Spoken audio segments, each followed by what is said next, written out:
Bismillahirrahmanirrahim. Assalamualaikum warahmatullahi wabarakatuh.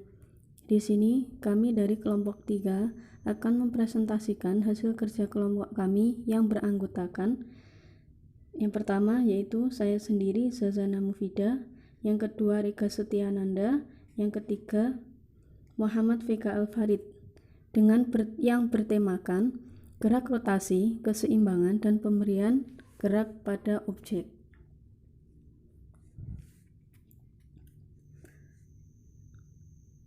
Gerak rotasi, keseimbangan, dan pemberian pada objek. A. Gerak rotasi. Nah, sebelum kita mengetahui tentang apa itu gerak rotasi, yang pertama kita harus mengetahui tentang gerak. Apakah gerak itu? Yaitu gerak adalah suatu proses perubahan atau posisi dari suatu objek yang ditinjau dari beberapa titik pandang tertentu. Nah, dalam gerak rotasi ini atau dalam gerak ini, gerak dibagi menjadi dua, yaitu gerak translasi atau gerak linier dan gerak rotasi atau gerak berputar. Di sini kita akan membahas tentang gerak rotasi atau annular adalah suatu gerak rotasi atau putar yang terjadi apabila objek bergerak pada lintasan lingkaran yang mengelilingi satu titik yang tetap. Contoh gerak rotasi. Yang pertama, dalam kehidupan sehari-hari, tentu kita sering menjumpai yang namanya bumi. Pada dasarnya, bumi berrotasi pada sumbunya untuk bergerak mengelilingi matahari dalam orbit yang berbentuk elips. Contoh yang kedua yaitu bulan berrotasi pada sumbunya untuk bergerak mengelilingi bumi. B. Keseimbangan. Keseimbangan adalah kemampuan untuk mempertahankan kesetimbangan tubuh ketika ditempatkan di berbagai posisi. Titik berat tubuh disebut juga dengan titik keseimbangan. Stabilitas adalah tingkat kesetimbangan. Dan semua objek itu tidak diam. Dan artinya tidak semua objek itu diam, semua objek itu akan bergerak pada posisi atau pada tingkatan-tingkatan tertentu. Selanjutnya, macam-macam kesetimbangan atau keseimbangan tadi. Yang pertama, keseimbangan stabil, yang kedua, keseimbangan labil, dan yang terakhir adalah indifferent atau keseimbangan netral. Selanjutnya, faktor-faktor yang mempengaruhi stabilitas, yaitu tingginya titik berat, letak garis berat, luas dasar penumpu, massa objek, gesekan, posisi badan, faktor fisiologis, dan yang terakhir adalah faktor psikologis dan seterusnya. C. Sifat-sifat gaya, yaitu 1.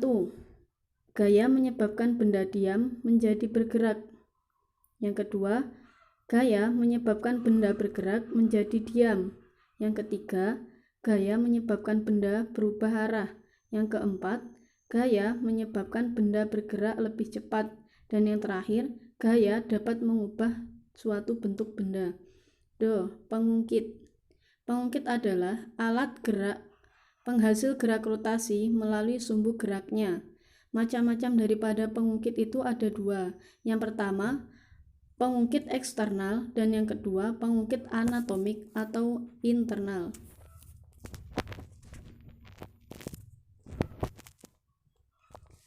Badan bergerak disebabkan oleh adanya sistem pengungkit yang ada di dalam tubuh manusia.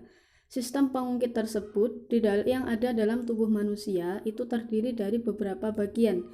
Yang pertama, tulang, yang mana tulang ini berlaku sebagai batang pengungkit. Yang kedua, otot, yang mana otot ini berlaku sebagai penghasil kekuatan. Dan yang ketiga, persendian, yang mana dalam persendian ini sebagai fulcrum atau sumbu titik tumpu.